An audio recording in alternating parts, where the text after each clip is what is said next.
Hang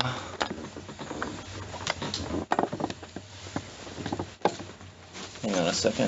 If this works, I'll plug in my Mastermind laptop. Plug in yours, yeah. So, full backstory. This is his laptop. My laptop has been looking like this for about half an hour. That's a fancy backdrop out there, sir. Yeah, very interesting choice of wallpaper. Minimalistic, simplistic, I like it. Alright. So, hi everybody, I'm Kevin. I have a blog called Mazer Patrol, and we talk about anime, kaiju, tokusatsu, and manga. And, you know, there's a lot of overlap between them, so when I come to the various conventions, I go to anime conventions and tell people about Kaiju Eiga, and I come here and tell people about anime and manga, and trying to bridge the gap between them. So I was here last year, and I did a whole presentation on various Kaiju manga, and the entire panel is up on YouTube, so you can go and check it out. So then I was thinking, like, well, I gave this whole presentation, and it's all up on YouTube. Anyone can go see it. I don't want to just come here and play a clip from the internet. So let's kill some time. I'm gonna play a clip from the internet.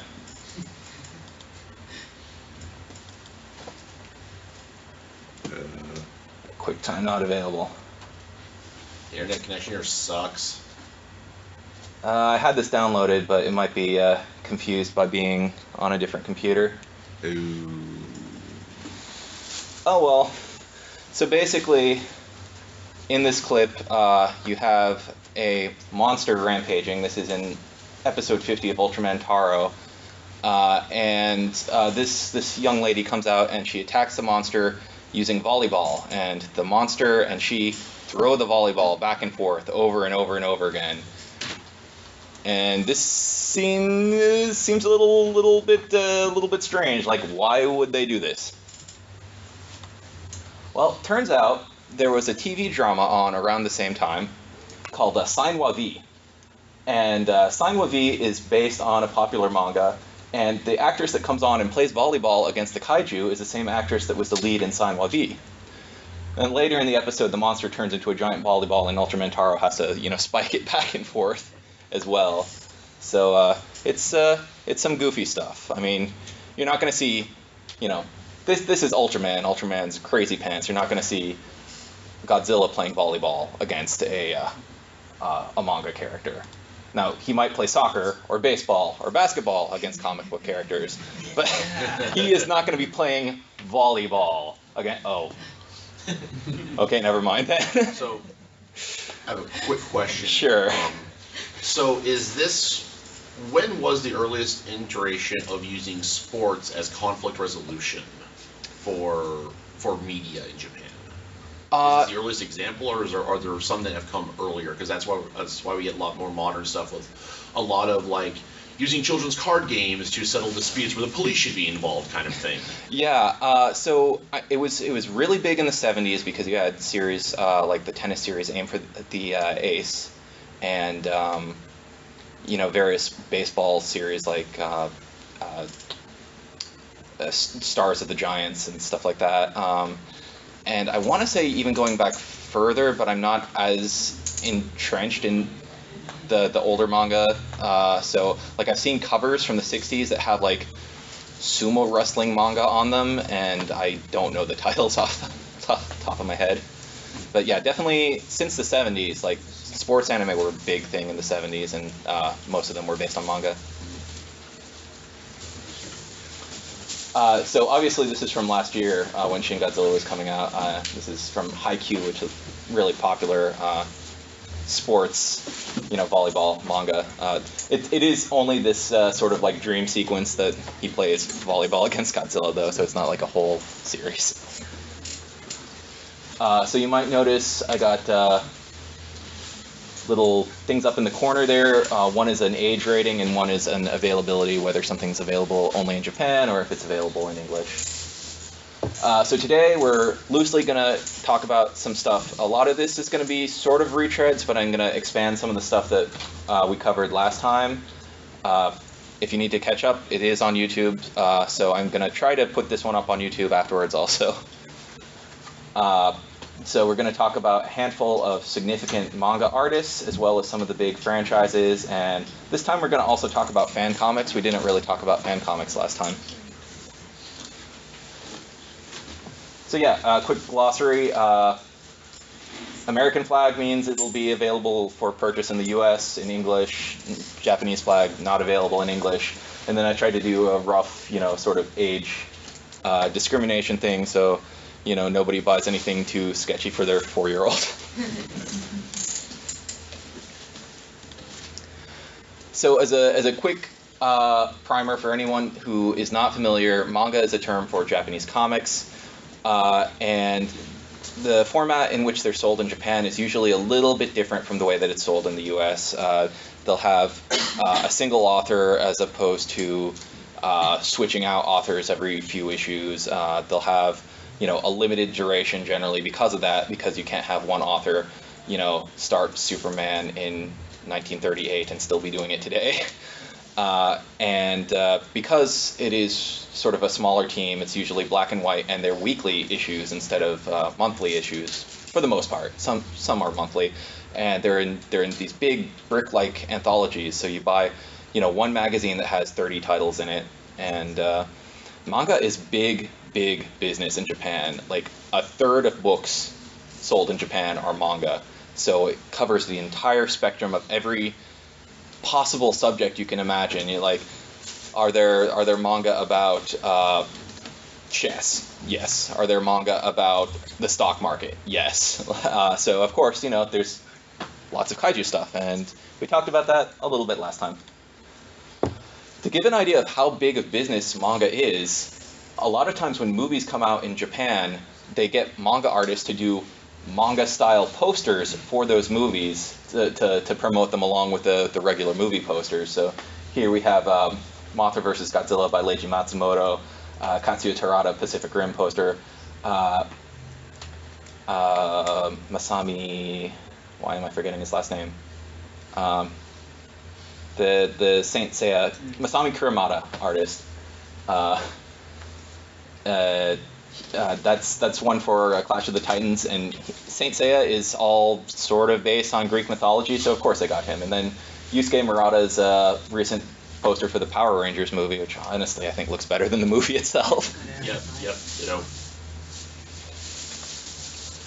So going back, I tried to find the first example of Godzilla in a manga I could find, and I found one way back in 1954 in this bit in a Saratobi Sasuke. That's a ninja character, and there's this bit where you have what they're saying here is this is the love child of a gorilla and a whale. We call it Gojira. So I don't know if this was before or after the movie came out. I mean, it was definitely influenced by the movie, but I thought this was really goofy. So we talked about Sugiura a little before last time, because he actually did a Godzilla manga pretty early on in 1958. He had all of these original monster characters that you can see there that he later reused in some of his own manga, like Yellow Man. One thing I didn't touch on last time was that one of the things that he had was a skeletal sort of robot Godzilla, and this was an idea that was taken and then also used by Shigeru Mizuki in one of his early manga stories as well, The Adventures of Dr. Mame. They have a giant robot skeleton Godzilla come up, and wow, this is a long time before Kiryu. So we'll use that to segue into talking about Shigeru Mizuki, because he is a really prolific artist, and he has, you can see from here, that's one of the posters that he was commissioned to do for 85, and he put his own characters in that as well. So we talked about him a little bit last time. he's most associated with Japanese traditional spirits in his stories. If you see there, he's missing one of his arms. He was badly injured in World War II, and according to legend, as he was being nursed back to health in New Guinea, he sort of prayed to the traditional spirits and said, like, if you save me, I will spend the rest of my life making sure people remember you. I don't know if that's true, but it's an awesome story, and I'm sure he'd appreciate it. So he has a big crossover with kaiju. On the blog, we have a whole article sort of going over some of his various kaiju work. One of the earliest ones was a competitor for Ultraman. It's called Akuma-kun, where you have a boy and his sort of devil sidekick that go around and they meet various monsters, and some of them are giant and some of them are small. So here are a few of the more giantish monsters that show up in the TV series that's based on the manga. I have a really quick question about the last picture I had to ask before I forget. Cross guys, those nose, are those like different yokais? Yes. Because I thought on the panel yesterday I saw the same picture of that guy. I just wanted to make sure. Yes, Kitaro. Yeah, we'll talk about him shortly. So we're gonna talk a little bit more yokai-ish because we didn't get to talk about that so much last time. Because you can sort of see, like, kaiju yokai, there's a connection here. You have these sort of giant traditional monsters that come up, and these are all Mizuki's illustrations right here. And over on the top right, you can see his main character Kitaro, who shows up a whole lot, and his father, who is an eyeball.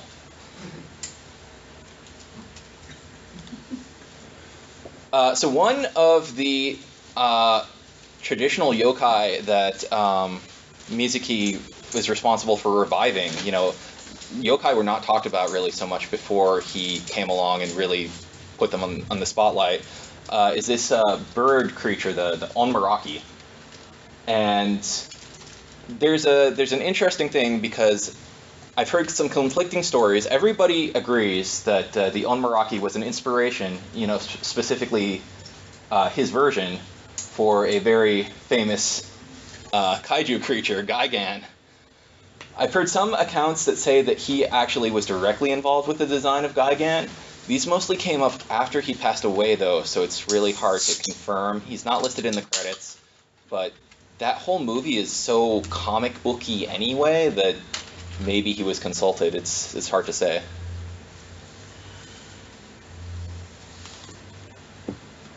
So he has done a whole lot of you know, traditional yokai stories. So here's one, yokai Hyaku Monogatari. You might know it as the movie version, which was 100 Ghosts, brought over by ADV back in the day. So this is a fun parade of, you know, get all sorts of different traditional spirits together into to one package. The manga is not available in the States, but the movie is. There's also the Great Yokai War. This was talked about on Kaiju Cast fairly recently, I believe. So if you watch this movie,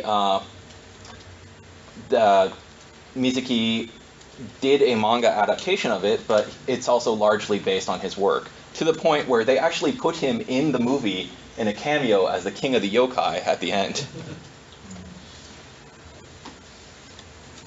That was, of course, a remake of an earlier movie that Daiei did, Spook Warfare. Well, you remember, this is the one where the giant Babylonian creature comes and there's a battle between the Japanese traditional spirits and the foreign spirits. This is based on a story in Gegege no Kitaro, which was Mizuki's really big hit work, but they couldn't get the rights to officially make it, so that's why your main character Kitaro is in it, and the main baddie in the manga is just a giant floating laughing horrible eyeball thing, and that would have been something to see on screen. I like Daimon in the movie, but man, that other interpretation would have been something else. So yeah, that brings us to this character of Kitaro, who is really responsible for the whole revival of the yokai stuff. You see him popping up all over in Japanese pop culture. They've made and remade all of his anime adventures based on the manga. And it's basically just a series of shorts, so you can read them in almost any order, and it's fun. So you can pick up, the Great Tanuki War, or one I would probably, if you're a hardcore kaiju fan, suggest starting off with is Creature from the Deep. We talked about this one last time, but as a refresher, in this story, Kitaro gets a blood transfusion from this kaiju Zeuglodon, and in true Axe Cop fashion, that means he turns into a Zeuglodon. So he goes on a bit of a rampage, and they decide that they're going to counter this. The military builds a giant mecha Zeuglodon. So the two of them have a scrap, and this is a big popular story. It's been adapted several times. You can buy toys of it. And I just want to point out, this is 1965, so this is 9 years before Godzilla vs. Mechagodzilla. This is 2 years before King Kong escapes. This is a year before the King Kong show. So this is possibly one of the earliest times where you have the kaiju versus the mecha kaiju. Even that Jiro Kawada Batman story where the dinosaur fights the mecha dinosaur is after this. But it's not the very first, because Kaiju Raban came before that. And this is the same story, also by Mizuki, except it's not Kitaro. It's just a random guy that appears in this particular story, 1958, and he doesn't get a transfusion of Zeuglodon blood. He gets a transfusion of blood from Godzilla. So then he turns into this dinosaur here, Raban, and same thing happens. They build a mecha to go after him. This one, again, unfortunately not available stateside, as few Godzilla stories are. So this brings up another point I sort of glossed over last time, and we'll loop back to Kaiju Raban. But there's a thing, if you look at Mizuki's work, that a lot of it sort of looks similar to other work. So here we have a DC story from 1971, and then a whole book that Mizuki did in 1976. And you can sort of, not going to accuse anybody of anything. But even his main character, Kitaro, was earlier a character from a series of kamishibai, those Japanese paper plays where you tell a story and move a picture along. And then, he's got other iconic, wholly original Japanese OC do not steal characters like Rocket Man and the Helpful Hopper that, yeah, I don't know where he gets these ideas. Truly original. Yes. Donuts. Yeah. So this brings up a thing that was pointed out to me after I gave the panel last year of, here's in Kaiju Raban, you have your Mecha Raban and your main one, and if you look at those designs, somebody was like, hey, these are just the same as this Astro Boy story, the Midoro Swamp.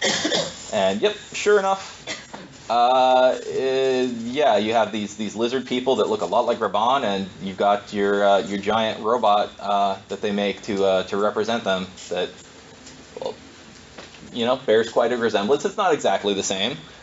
But yeah, so I think we can circuitously trace a route back from Mechagodzilla all the way to Astro Boy, and all things lead back to Osamu Tezuka. He's got the title in Japan of the god of manga, in the same way that Eiji Tsuburaya has the title the god of special effects. He is incredibly prolific. You see him, he's sitting on a pile of his own books there.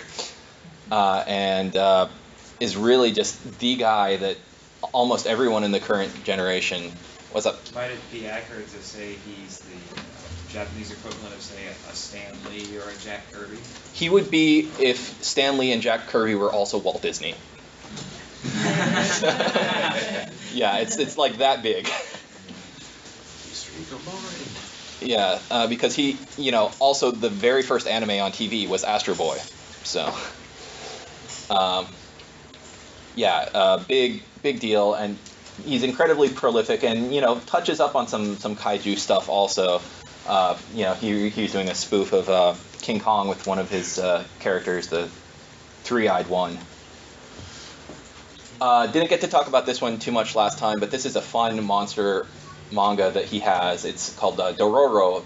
It has a live-action movie adaptation, so if you only watch movies, you might be familiar with the story, but it's this samurai who is a cyborg, and in order to get his body back, he has to hunt down 100 monsters. So it's sort of traditional yokai stories plus cyborgs, so he has swords that come out of his arms and stuff like that. It's a lot of fun. And he's done a lot of other things that sort of touch on giant monster stuff. This manga, Norman, has a big lizard-like aliens. Zeo has a giant robot. So does Majin Garon. But the ones that most people tend to think of are things like Ambassador Magma, because this had a TV adaptation, Space Giants, competitor with Ultraman. It came out a week before Ultraman did, and lots of people have fond memories of watching this in the U.S. The manga version, this has changed since the last time I did this presentation, because last time it wasn't available. Since then, there's been a Kickstarter, and it has now been licensed and has been funded and should be on the presses soon. I think it is supposed to be delivered next month, so. Thunder Mask, Tezuka's other, sort of giant hero series, will never be available. There's rights issues that tie it up. It's not even available in Japan, unfortunately. Going back to Tezuka's beginnings, one of his early manga was in fact an adaptation of King Kong. All of his adaptations of things are sort of loosey-goosey, so it's not, as far as I can tell, I haven't tracked down a copy of it because it is ancient. These are all taken from auction sites, and you can see how yellow and sort of marked up the pages are. Some of his, like The Lost World and Metropolis, are readily available in English, and they, a lot of times you get the feeling that, he watched the trailer or looked at the movie poster and said, yeah, I can figure this out. Let me just do an adaptation based on that. This is, I want to say, probably one of the first kaiju manga that is out there, and it's cool to see Kong rendered in his sort of very cutesy early style. My only possible qualm with this that people should be aware of is the way he depicts the Skull Islanders is perhaps a little insensitive by today's measures. So very Disney. Yes. So we're on the topic of King Kong, so I figured why not bring up some of the other Kong manga. I did a deep dive in this because of Skull Island coming out, so I really figured, hey, let's go check out what all is available. And here's one I found, the Silver King, and there's also another one called Nezula, which is not related to either one of the movies called Nezula, and even the title is confusing because it's not a mouse, it's a giant space dragon. So King Kong's brother, White Kong, fights against it. There's also a bunch of manga that was based on the King Kong show when that came out. It was a big hit. It was animated in Japan, so that makes sense. I like his beard here. I'm a little... Santa Kong. Yeah. Santa Kong. And also, Daiji Kazumine's manga is fantastic. It's so much more visceral than the King Kong show. Kazumine, of course, did all sorts of adaptations, so this is my awkward attempt to segue into talking about Ultraman. This is one I didn't get to talk about last time, Ultraman Super Legend. It's basically, Andromelos is a cool concept, but the show was made for about a budget of whatever the early Doctor Who episodes were made for, so it looks like garbage. So you can read the manga and instead sort of get the story, and it's much more vast and sweeping and expansive, and it feels more epic in comic book form than the like shot on video, like costumes are made of cardboard and stuff. Speaking of Tsuburaya shows, one that doesn't get as much love but is almost as iconic as Ultraman is the Kaiju Buska. Buska had its 50th anniversary at the same time that Ultraman did, so of course they did a revival. They did a manga, and this is one where Buska turns into a human boy. It's a little bit strange, but personification of Ultra Kaiju is not unheard of, because we have this this series, this Ultra Kaiju personification project. So this particular manga by an artist known as Pop, that's a strange name, but whatever, is actually been licensed in the US. So we'll get to read these adventures of the various Ultraman monsters reimagined as cute girls. And lolies, go figure. yeah, and you know this is a truly unique endeavor. Oops. I forgot. This is a previous version of the slideshow. There are actually three other kaiju Ultra Monster Girls manga that are out on the market in Japan right now. So if this first one does well in the U.S., who knows? Maybe they'll bring over the other ones. Side effect of not having the most recent version of the presentation on this flash drive. Anyway. Kaiju Girls is not limited to the Ultraman franchise, because we also have these giant schoolgirls. This is a common thing to the point where, you know, we've got 4 different stories here where there are giant monsters that are girls. Okay then. And one of them, this one over here, Onideka, is apparently prolific enough that it has live-action commercials made for it that air on television.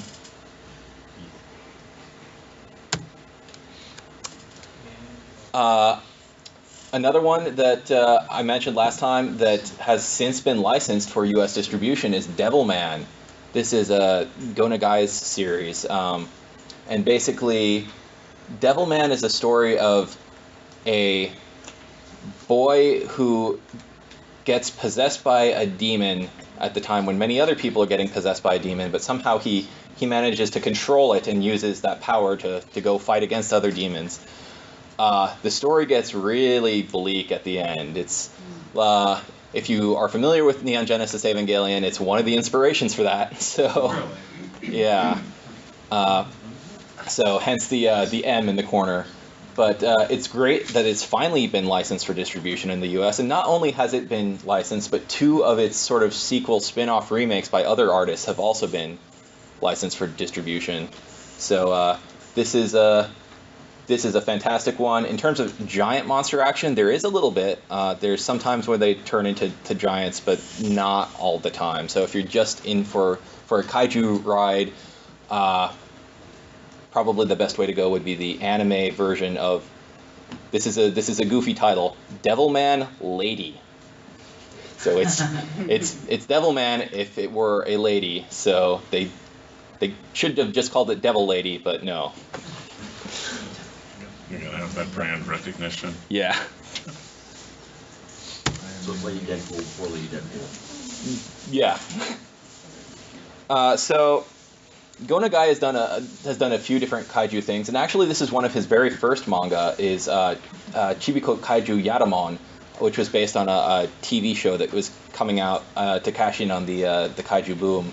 And this is so different from his style in Devilman. You can see right here that you have the cute monster with the helicopter propeller on its head.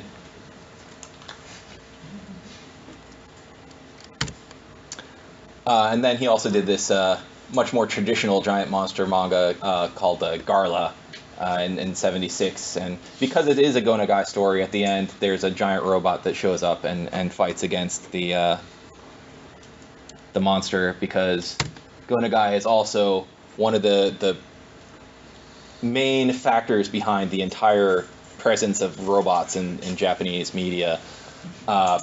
Basically, one day he was stuck in traffic and got the idea of like, what if my car could step over all of these other cars? And hence he got the idea, well, okay, robots that are piloted. If you look at giant robot stuff before this, there weren't really pilots in them. You had, Gigantor, Johnny Sacco. They were always like outside remote controlling, and this way you have it. It's a much more visceral feeling of like you really are the robot when you're inside. And his robots are crazy. They work better if you're screaming while you are piloting them. By yelling louder. Yes. So if you know the Shogun Warrior series, if you wonder why Godzilla has a rocket fist, it's all influenced from this. Similar deal, the guy also created Getter Robo, which is the first time you had, three small things come together and form a bigger robot. It was in immediate vicinity, like 2 years later also, so it was just a big boom that he was responsible for. One of the robot creations that I think people would get a kick out of is Machine Soarer, because it is a robot dinosaur. And again, it's had live action commercials. It's mostly a toy line, but he did have a tie-in manga, and there were CDs and stuff like that. I want to point out here that there's a bit where the robot Pteranodon comes in and docks with him, and that's sort of like Super Mechagodzilla.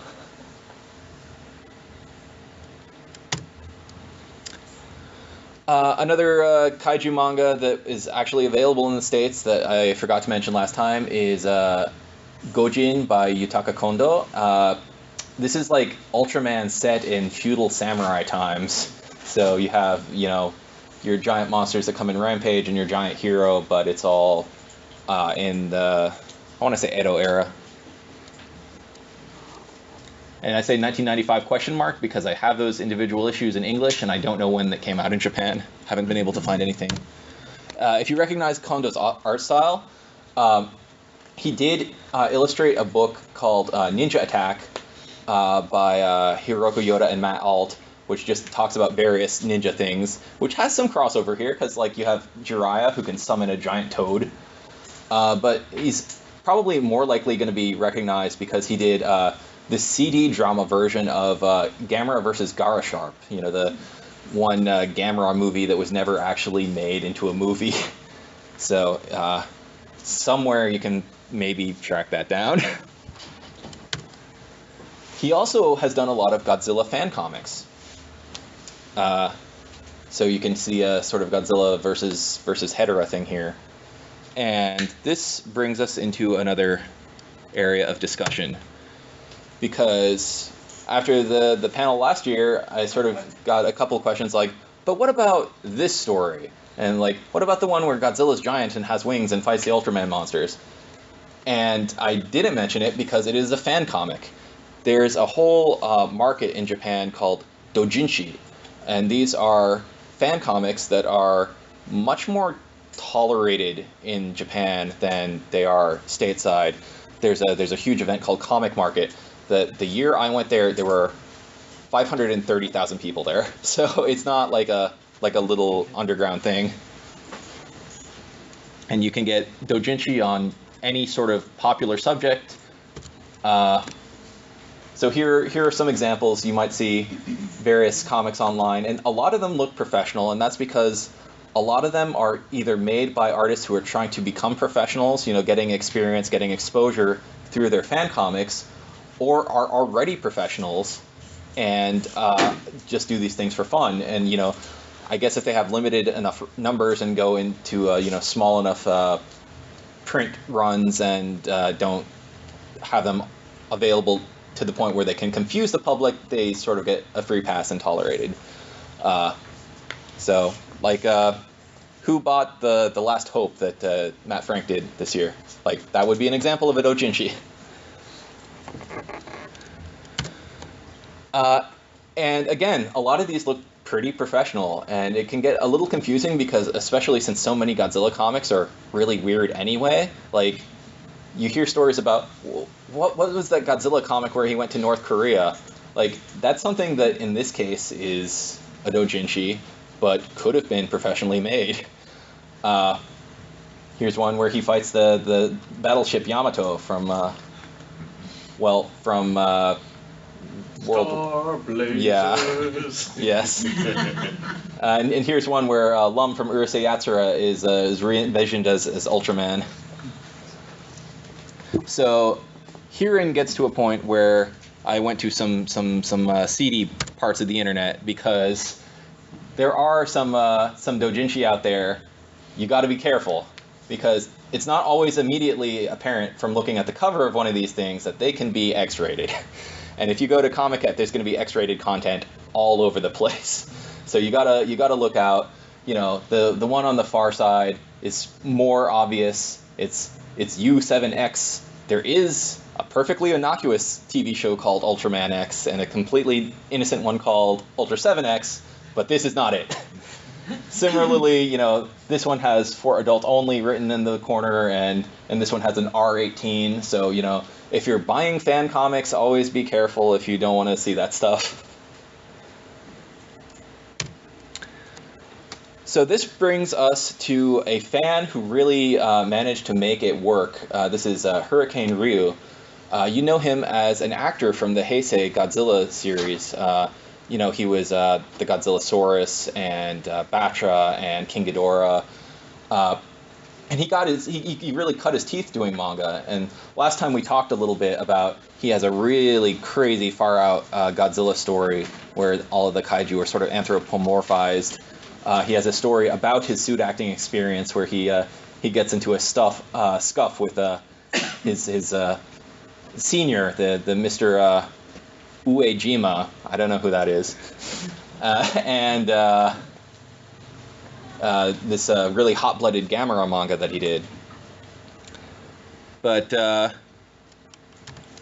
yeah, he got his start doing these really you know, if these comics were made today, they would be sued into oblivion, but you know, the 80s was a wilder time, I guess. So he started out in a magazine, again, an X-rated magazine, so be careful if you're looking up his content.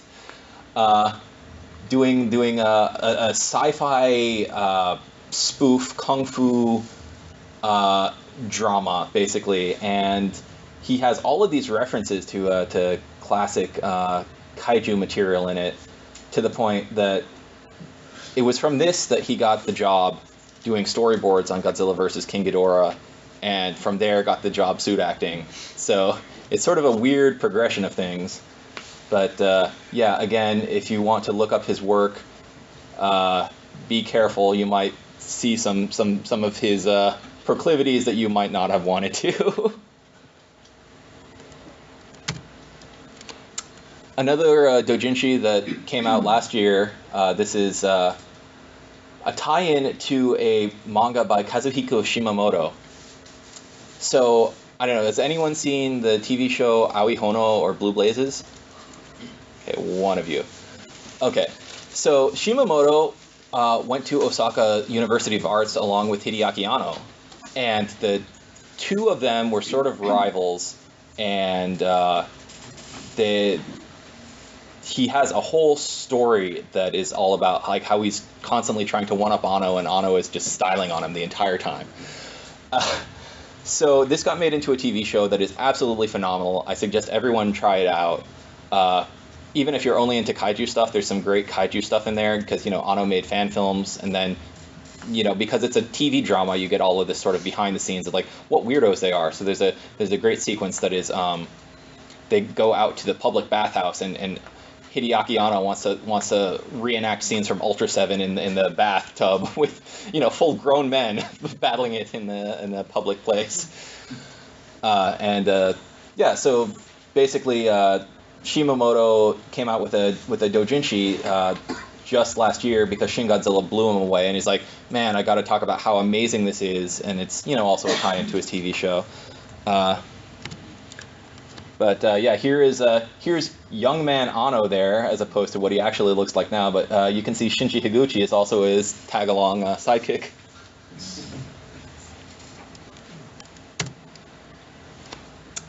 Another manga. This one is available in the U.S. Dodokain has a, and I mentioned this one here because the author of this was an assistant to the author of the previous thing I talked about.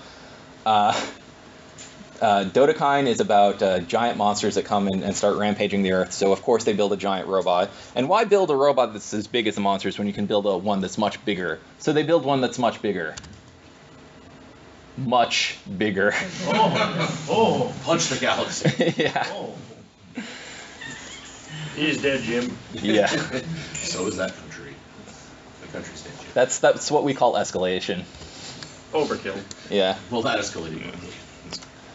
Another artist that started off doing fan stuff, and I love his story, is Shinji Nishikawa. You see Nishikawa all the time at U.S. conventions, actually, and he still does a lot of fan work, which is great. But, you know, he did designs for most of the Heisei movies and also Into the Millennium series.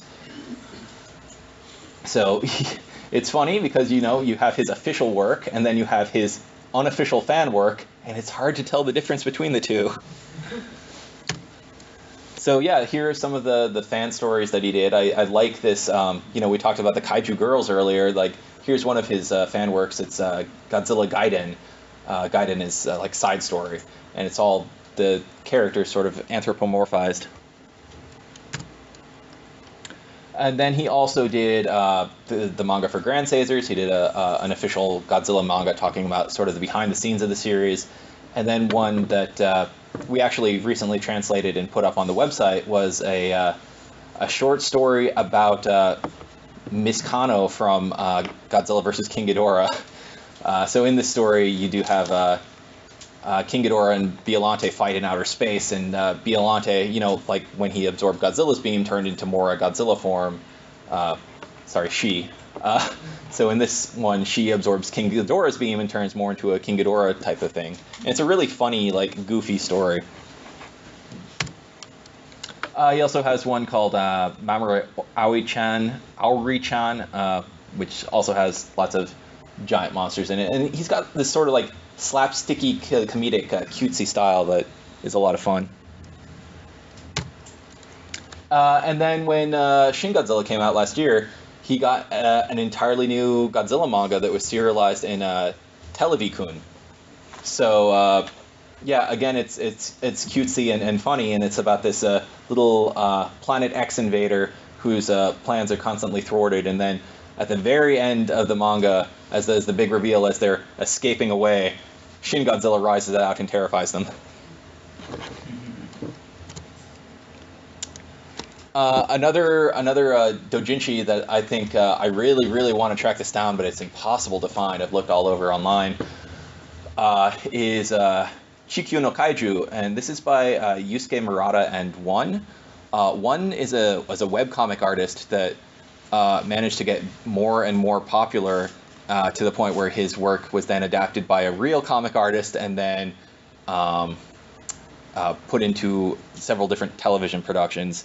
And his main hero is One Punch Man. He's One and Mob Psycho 100. Yeah. So One Punch Man has all sorts of giant monsters that show up in it. And the premise of One Punch Man is you have a hero that's so powerful that he can defeat any villain in one punch. And this sounds like it would be good for a chapter, but it's great the entire time. Well, like that. What makes it great is that he's bored now. Yeah. Being a superhero isn't fun anymore. He's a hero for fun. Awesome. Yes. And profit. Yes. Yes.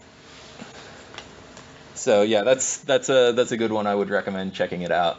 One Punch Man is available in English. You can buy One Punch Man toys at Target. It's so weird. It's a Japanese webcomic.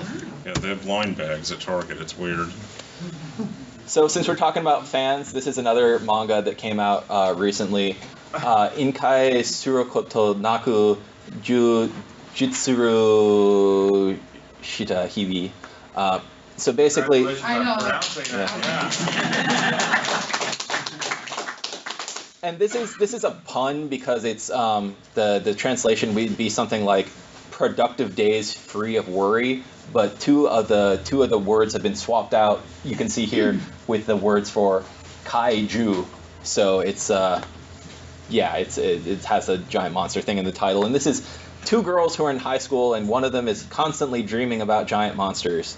And if you read this, it has all sorts of great references to, Gamera, Godzilla in it. They go to the Godzilla Hotel at one point. It's and the other one doesn't really care as much, and that is where comedy comes from. Another one that's about an aspiring artist is Sunset on 3rd Street. This is an old one from the 1970s, but I thought I'd bring it up because there was a movie trilogy that was made, and the second movie opens with a fantasy sequence where Godzilla rampages, and Godzilla does that in the original manga, you can see here, but this is one that you see clips of online all the time, and people say like, oh man, what is this from? And like, no, it's from that movie. And I would suggest watching the whole movie. Don't just watch the first bit with Godzilla.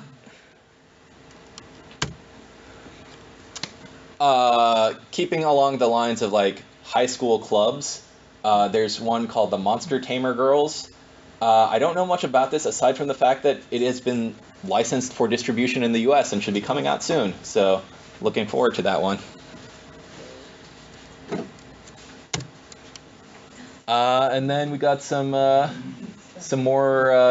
cutesy stuff because we didn't get to talk about it too much last time. There's a great Mothra manga that's all just really adorable Mothra versus King Ghidorah action, and then Godziland, which I talked about in the anime panel before, also has manga.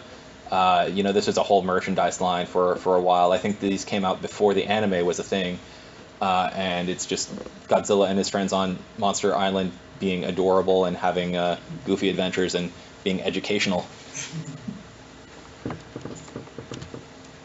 And again, we're still just scratching the surface. There's all sorts of stuff out there that I either haven't been able to look into too much, or it just isn't a whole lot of information about. So, as always, this is a well we can keep coming back to.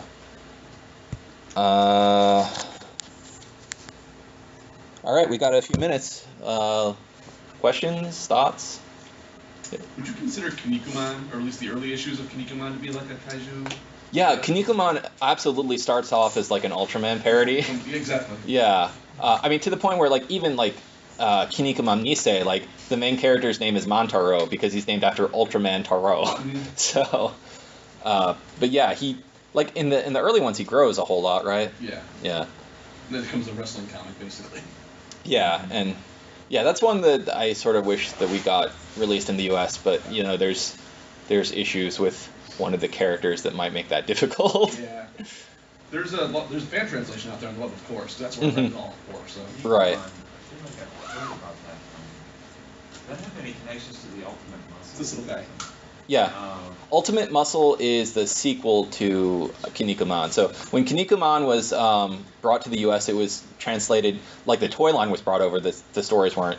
It was called Muscle, and it was like millions of unseen creatures lurking everywhere. I think that's what the abbreviation was. Sure, make acronyms out of everything. Yeah, and then of course when they brought over the sequel, they tied it into that, even though nobody remembered the toy line, so it was called Ultimate Muscle. Yeah, because I know some of the Ultimate Muscle mangas were translated, and there was Yep. the anime got translated. Mine is not only that, but the anime, was aired on the Fox Kids block on Saturday mornings, and there wasn't any censorship with a certain character that I couldn't believe they got away with it. Yeah, that's weird. Like the original manga ran in Playboy in Japan, so like, yeah, going from there to Fox Kids, well, cool that they did that, I guess. Good job, Fox. Yeah. Good job. They actually released a Nintendo game of that, of the wrestling one. Mm-hmm. And the character you're talking about was swapped out for I think it was, they called him Geronimo. He was the Native American. Oh, so they were just as insensitive. Exactly. So yeah, you got one sensitive character for another one's like, oh, Yeah. okay. They had a quota.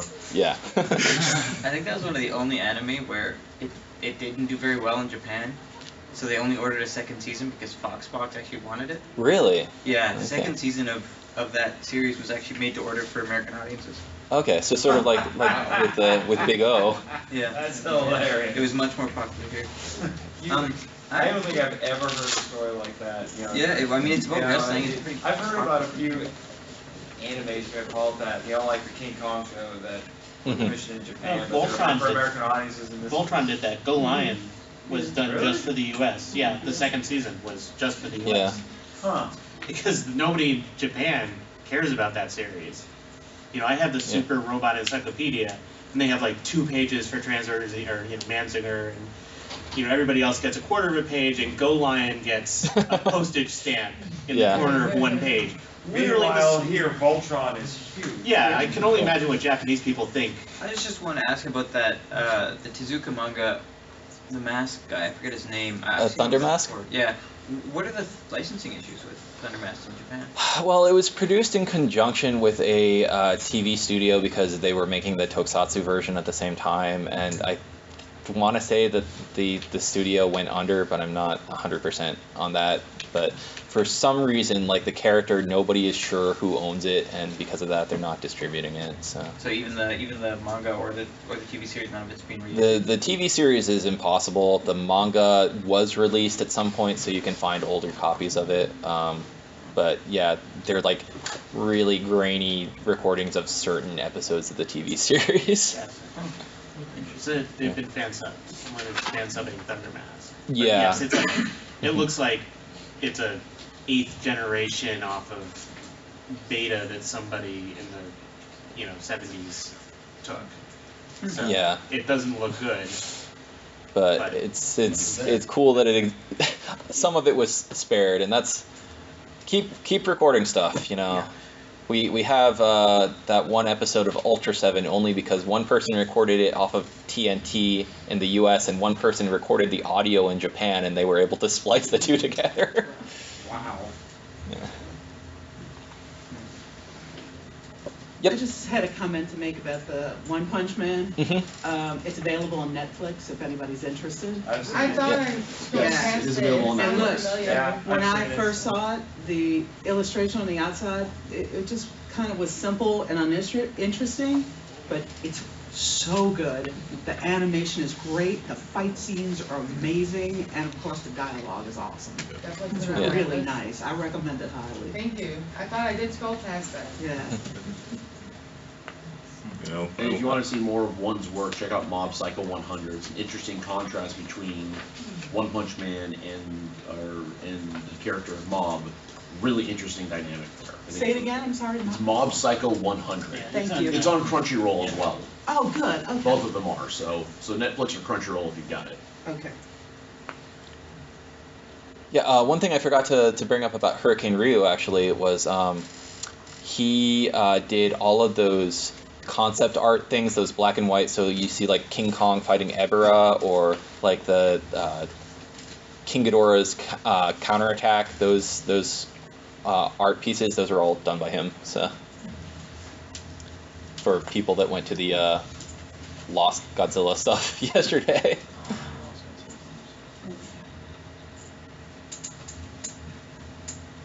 Yep. One more comment. I just want to say thank you, and that I really enjoyed your panels this weekend. Yes. And Oh. I had a good time at them, so thank you. Thank you.